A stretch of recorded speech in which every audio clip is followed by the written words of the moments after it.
a Dios y deje en sus manos las consecuencias. Las batallas las libramos sobre nuestra rodilla. Segamos lo que sembramos y más de lo que sembramos.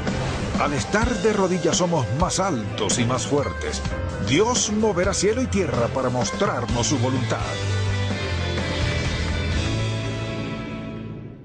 Vivimos en una sociedad sensual y parece que el sexo y la inmoralidad son el estilo de vida para muchos.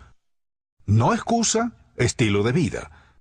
Al pensar en eso y también en que es una tragedia haber permitido que los no creyentes redefinan lo correcto y lo incorrecto, como resultado hay muchas concesiones, no solo en los no creyentes, sino en los creyentes mismos también. Escuchan su redefinición del bien y del mal, se alejan de la palabra de Dios que indica claramente lo correcto e incorrecto, lo bueno y lo malo a la vista de Dios. Y la idea en sí de que nosotros les permitamos definir la moralidad es inaceptable y por último nos llevará a deplorar pérdida, vergüenza y el juicio de Dios. Mire, vivimos en una sociedad en la que culpa y pudor no existen si lo que se persigue satisface una búsqueda o que se procure un placer. ¿Qué sabemos del pecado sexual? Le invito a buscar en 1 Tesalonicenses capítulo 4 y que leamos juntos los primeros 8 versículos. A veces alguien puede decir, pero eso es lo que usted dice. Yo solo quiero leerle lo que Dios dice en estos 8 versículos. No podría ser más claro que esto. Por lo demás, hermanos, os rogamos y exhortamos en el Señor Jesús que de la manera que aprendisteis de nosotros cómo os conviene conduciros y agradar a Dios, como en realidad lo hacen, así abundéis más y más, porque ya sabéis qué instrucciones os dimos por el Señor Jesús, pues la voluntad de Dios es vuestra santificación, que os apartéis de fornicación. Y más, que cada uno de vosotros sepa tener su propia esposa en santidad y honor, no en pasión de concupiscencia como los gentiles que no conocen a Dios, que ninguno agravie ni engañe en nada a su hermano, porque el Señor es vengador de todo esto, como ya os hemos dicho y testificado. Pues no nos ha llamado Dios a inmundicia, sino a santificación. Así que el que desecha esto, no desecha a hombre, sino a Dios que también nos dio su Espíritu Santo. Brevemente consideremos el pasaje para luego continuar. Vemos que primero dice que la voluntad de Dios es que nos apartemos de toda fornicación. También dice que cada uno de vosotros sepa tener su propia esposa. Al decir sepa tener, quiere decir sepa comportarse con, veamos lo que dice, sepa tener su propia esposa, que su relación con ella debe ser en pureza, por lo que dice que cada uno de vosotros sepa tener su propia esposa en santidad y honor, es decir, con la actitud correcta, espíritu correcto, dirigido por Dios, no en pasión de concupiscencia como los gentiles que no conocen a Dios. O sea que dice que, por ejemplo, un hombre debe elegir a su esposa y una mujer a su esposo, no por una pasión tras una experiencia sexual, sino con el objeto de honrar a esa mujer o a ese hombre y reconocer lo que son hijos de Dios. O sea que el propósito suyo de unir a dos personas no se basa solo en el sexo, sino en el espíritu de intimidad. En la actualidad no se piensa mucho en la intimidad, a menos de que sea en el contexto del sexo.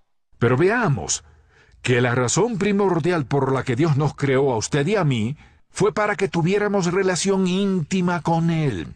Pero la intimidad no tiene que ver forzosamente con carne y sangre, sino con asuntos del espíritu, con un grado de afinidad. También tiene que ver con conocernos uno a otro a profundidad, y a menudo puede ser que se inicie entre algunas personas y luego se lleve a un encuentro sexual que resulta en que no haya intimidad. no puede haber inmoralidad sexual e intimidad al mismo tiempo, ya que eso es ceder a los apetitos carnales. El apetito dice, ¿y apetito y amor no son lo mismo? No, son distintos. Si te amo, lo mejor es para ti. Pero si te codicio, lo mejor es para mí. Codiciar es para mí. Amar es dar lo mejor a otros. Así que al llegar a estos pasajes, notemos lo que Pablo dice en ellos. Él conocía muy bien la sociedad en que vivía en esos días. Era un gran problema en Corinto y un asunto serio en las grandes ciudades, y es probable que también en las pequeñas, pero al hablar de Éfeso, Corinto y todos los demás centros de comercio, era un problema muy grande. Por eso tuvo tanto que decir al respecto. Pregunta, ¿dónde nace el pecado sexual? Principia aquí mismo. La idea surge, y esa idea, si la dejamos seguir, capta la imaginación. Imagina cómo sería. Luego la identificación mentalmente nos pone en posición.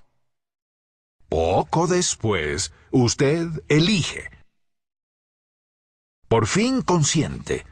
Sucede que lo que comienza en la mente, a menos que lo confrontemos, nos destrozará con todo lo que más apreciamos. Así que todo hijo de Dios debe estar en guardia en la sociedad en que vive. Por eso Pablo en 1 Corintios 10, verso 13 dijo esto.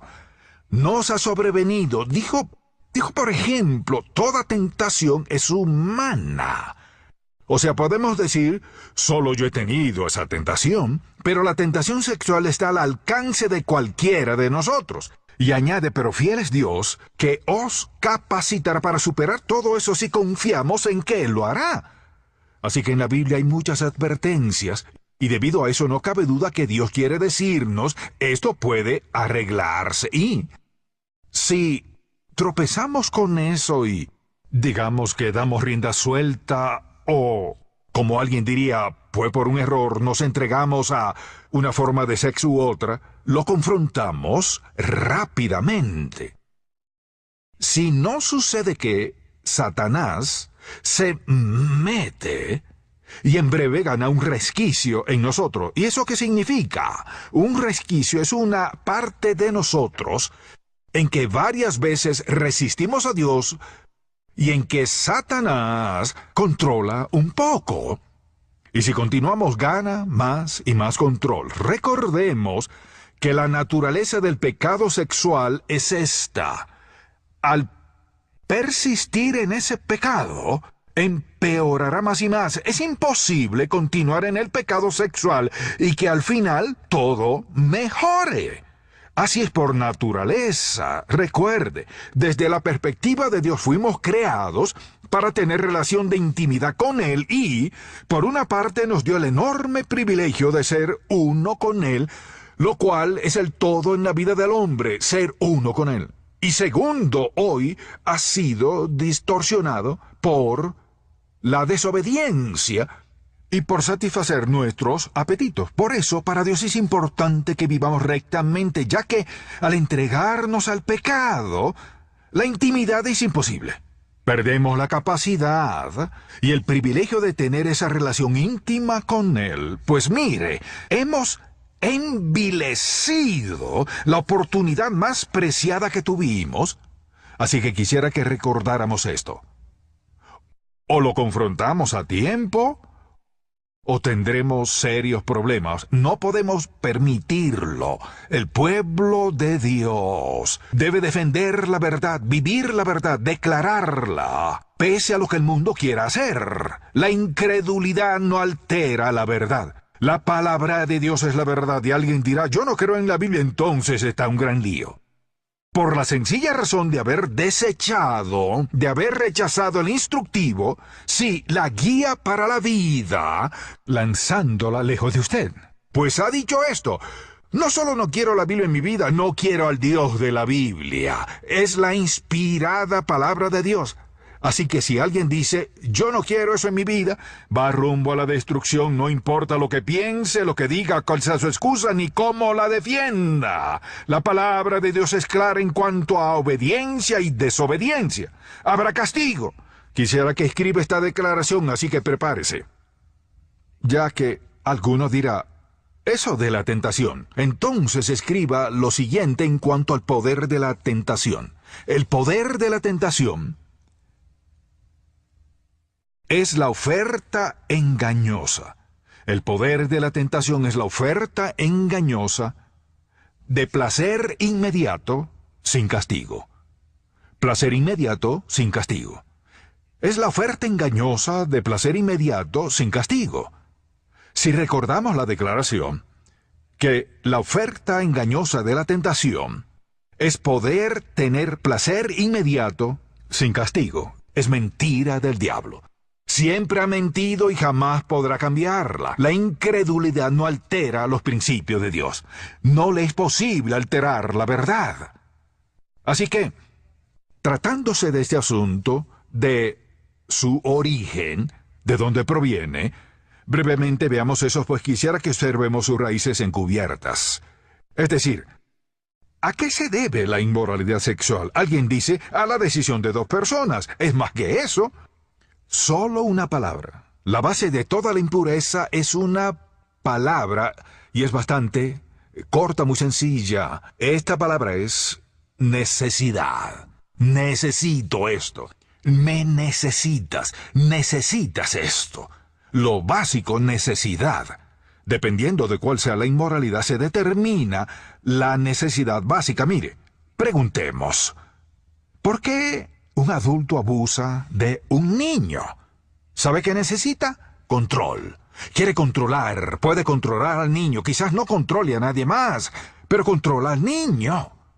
¿Y qué de esa necesidad oculta de adultos, de hombres y mujeres que tienen relación sexual fuera del matrimonio? ¿Qué necesitan? Puede ser que muchas cosas. Una de ellas es que necesitan aceptación. Sentirse aceptados, sentirse deseados por alguien. Recuerdo que en una ocasión, en un retiro estudiantil, hablábamos de autoestima y demás. Jamás olvidaré que una joven se levantó y dijo, quiero darles gracias por esto. Esta noche entiendo por qué me he acostado con cualquiera. Lo dijo delante de más de 160 estudiantes universitarios. Y añadió, entendí por qué he estado haciéndolo. Y dijo mi padre, habló mucho de su padre y luego añadió, sé bien que tengo el insaciable anhelo de aceptación, de ser aceptada por alguien, y sentirlo solo por unos momentos valió la pena perder mi pureza. ¿Sabe que antes de terminar ese retiro quedamos hasta la medianoche oyendo testimonios una y otra vez sobre la necesidad de aceptación de padres que rechazan a sus hijos en todo? Anhelos de ser aceptados, de ser deseados. Sentimientos y deseos de tener relación íntima. Y como hemos dicho, Dios nos ha creado para eso. Esa es una necesidad legítima, pero si no se controla, llega a ser un desastre. Y preguntamos, ¿qué consecuencias habrá si desobedecemos a Dios en todos esos aspectos? Pensemos en unas cuantas, no las daré todas, solo las suficientes para despertar su interés y ponerle a pensar un poco. Pensemos en esas consecuencias. ¿Son culpa? ¿Sentido de condenación? ¿Ansiedad? Por ejemplo, todo lo que forme parte de rebelarse contra Dios en este aspecto. Su mente estará dividida. Mire, preste atención. En general, no todos entienden la seriedad del pecado sexual. Divide la mente, reduce la capacidad de actuar y de hacerlo con la debida rapidez. Nos distrae de lo que hacemos. También daña la autoestima de una persona. No se puede vivir en inmoralidad y tener autoestima. Es hipocresía. Sabemos muy bien que decimos una cosa y vivimos otra. Hay sensación de vacío, pues el sexo sin amor genuino es superficial. Hay soledad, algo hace falta, no hay nada. Pero sí hay decepción, y si así continúa con frecuencia termina en depresión. ¿Y qué ocurre? Hay mucha desolación, al darse cuenta de que no es como se había imaginado. ¿Cuántas veces he oído la misma historia una y otra vez? Yo creía, planeaba, ella dijo. Es decir, muchas otras cosas semejantes, ya que en verdad están, bien o mal, es correcto o incorrecto, bueno o malo, es placer inmediato, sin pensar en castigo en el futuro. ¿Y qué sucede? Estas son solo algunas, y también, con frecuencia, toda persona procede a dudar de su salvación, duda que Dios escuche su oración, su vida de oración se daña porque ¿cómo podrá orar y hablar con el Dios Santo acerca de algo si practica lo que es sin duda desobediencia y rebeldía contra Él y lo que nos ha advertido con mayor firmeza? Es imposible pedir a Dios que bendiga y conteste la oración. ¿Qué ocurre? La vida cristiana comienza a derrumbarse porque no puede haber relación íntima con Dios si al mismo tiempo se vive en total rebeldía en su contra. Además, pensemos en el testimonio personal. Muchos se jactan de sus relaciones y con cuánto se han acostado, como creyentes, o por ejemplo, el temor a ser descubiertos, de arriesgar su testimonio. Pensemos en el tipo de enfermedades que hoy nos azotan y muchos dicen, pero yo soy la excepción, yo no me contagiaré, eso atacará a otras personas. Muchos de los que están a punto de morir han dicho lo mismo. Pues su decisión se basó en que ellos eran la excepción. Permítame decirle algo. Ante las leyes de Dios no hay excepciones por ningún motivo, no hay excepción alguna. Mire, la gracia de Dios es abundante para todos. Si quisimos desobedecerlo, no es posible hacerlo y luego decir, soy la excepción a todo eso. No, Dios nos advierte, pues nos ama. Y se preocupa por nosotros, pues quiere lo mejor para nosotros. Y lo mejor es la relación íntima con Él. Mire, es una trampa y una prisión si al principio aparenta ser una experiencia agradable y placentera. Recuerda que dio un vistazo sin medir cuáles serían las consecuencias, pues todas ellas son devastadoras. Piense en hogares destruidos, en que los niños deben crecer en hogares en que el padre está ausente. Entre lo más devastador que hoy ocurre en nuestro país es que el padre ya no regresará. Dios puso ese lazo firme entre un hijo y una hija y la madre y el padre. Y si se deteriora por alguna inmoralidad, todos sufren. Y olvidamos que todos los que sufren, no solo en esta familia, sino a menudo los familiares lejanos. Es natural que también se destruya la relación con Dios.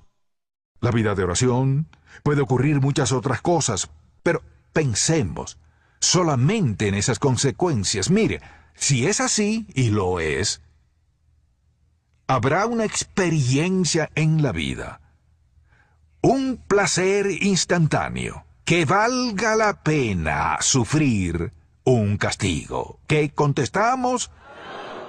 Bien, pero solo si se considera el castigo. Y recuerde esta palabra, el poder de la tentación, y en especial la tentación sexual, yo diría, es la oferta del placer inmediato, no el castigo. Y usted dirá, eso es muy malo. ¿Lo es? ¿Hay alguna esperanza? Sí hay. Precisamente quisiera hablar de eso, pues no importa qué ocurra, hay esperanza. Y alguien dirá, pues yo ya lo confesé, y Dios me perdonó, pero vuelvo a hacerlo. Creo que si vuelvo a confesarlo, Dios me perdonará y mejor que lo piense bien. Consideremos esto brevemente. Si quiere arreglarlo, lo primero que debe hacer es confesarlo. No diga, Señor, perdóname de mi pecado. No. Señor, perdona mi acto de adulterio. Perdóname por mi apetito incontrolable por esa persona. Es un deseo candente, incontrolable por lo ilegítimo. Primero que nada, confesarlo. Admitirlo, o sea, estar dispuesto a no solo decir perdóname, sino Señor, perdóname este pecado en particular. También Después, asumir responsabilidad. Si dice, Señor, perdóname, pero ¿sabes bien lo que ella dijo, lo que hizo? ¿Sabes qué hizo él? No. Al involucrarnos en inmoralidad sexual, hemos de asumir responsabilidad. Es decir, si procedemos a culpar a alguien más, ¿sabe qué? No daremos el paso siguiente. Es confesar, es asumir responsabilidad por lo que sucede y es arrepentimiento genuino. Permítame decirle qué es eso y qué no es.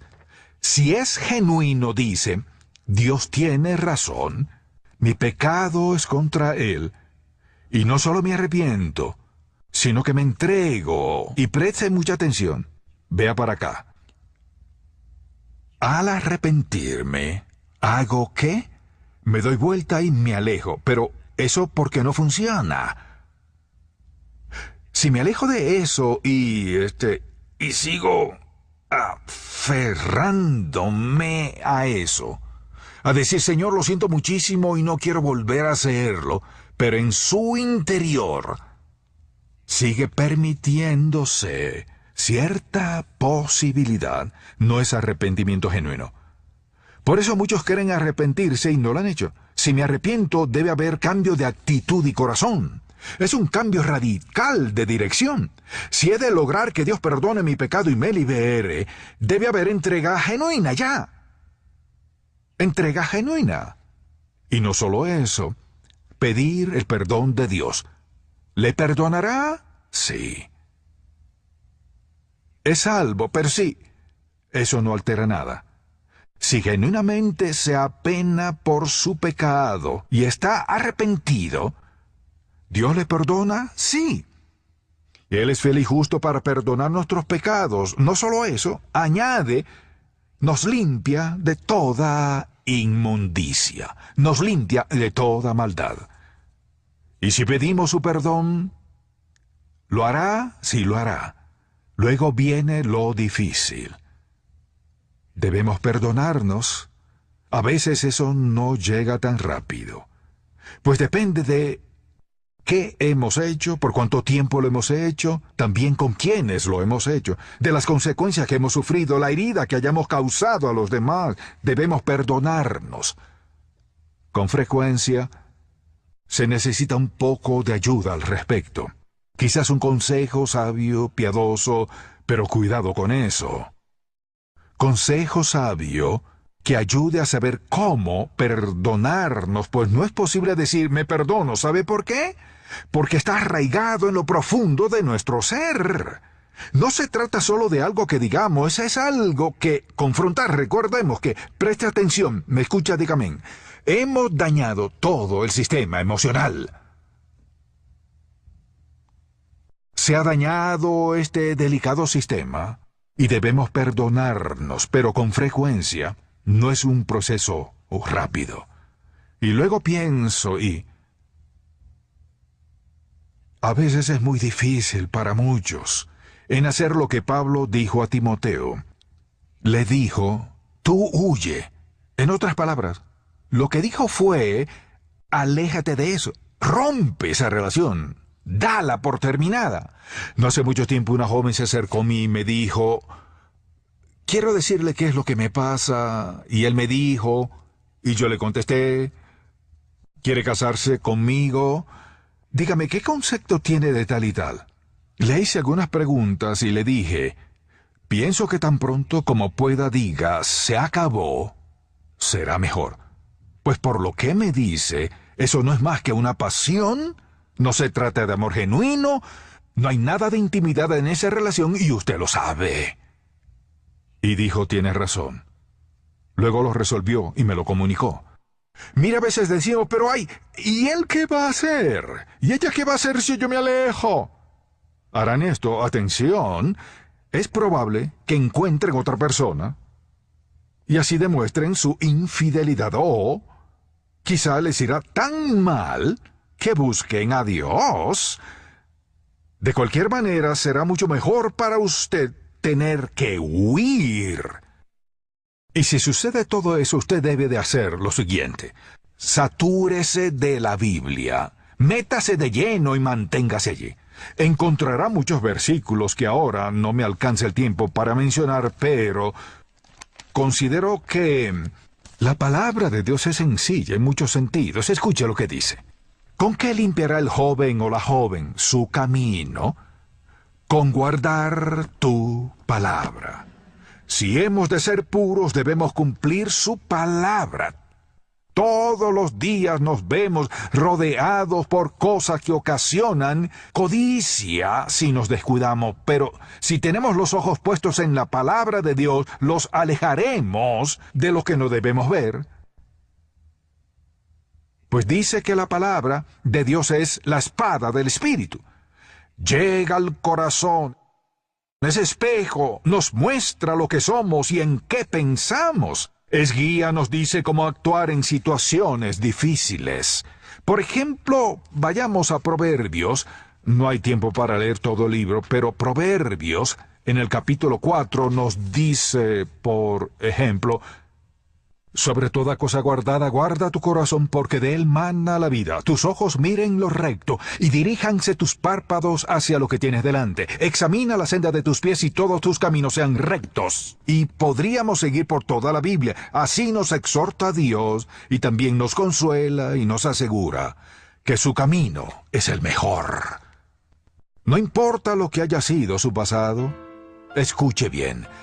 La sangre preciosa de Cristo es tan poderosa que al morir borró su pecado pasado, presente y futuro. Y cuando dice, te perdono, le perdona. Y si dice, puedes ser limpio, le limpiará. Si dice, te acepto, le aceptará. Él limpiará, restaurará su vida entera. Solo Dios tomará las cenizas y las transformará en oro. Pero solo las transformará si usted en realidad toma en serio su arrepentimiento y le entrega su vida a Dios. Ya está aquí el muy esperado libro del Dr. Charles Stanley, Minas Terrestres en el Camino del Creyente, basado en la aclamada serie del mismo nombre, en la cual se revelan los peligros de ciertos pecados que parecen insignificantes, pero traen consecuencias catastróficas. Minas Terrestres en el Camino del Creyente. Búsquelo en su librería favorita o por internet en contacto.org. Para adquirir una copia del mensaje de hoy, La mina terrestre de los pecados sexuales, en CD o DVD, visite nuestro sitio web en contacto.org o llame gratis a nuestro teléfono 888-730-4211. Muchas gracias por acompañarnos el día de hoy. Esperamos poder contar con su atención la semana próxima, a esta misma hora, en el programa En Contacto con Charles Stanley. Con el propósito de impactar al mundo con verdadera pasión por Dios y compasión por todo ser humano, la enseñanza de Charles Stanley es una presentación de Ministerios de Contacto.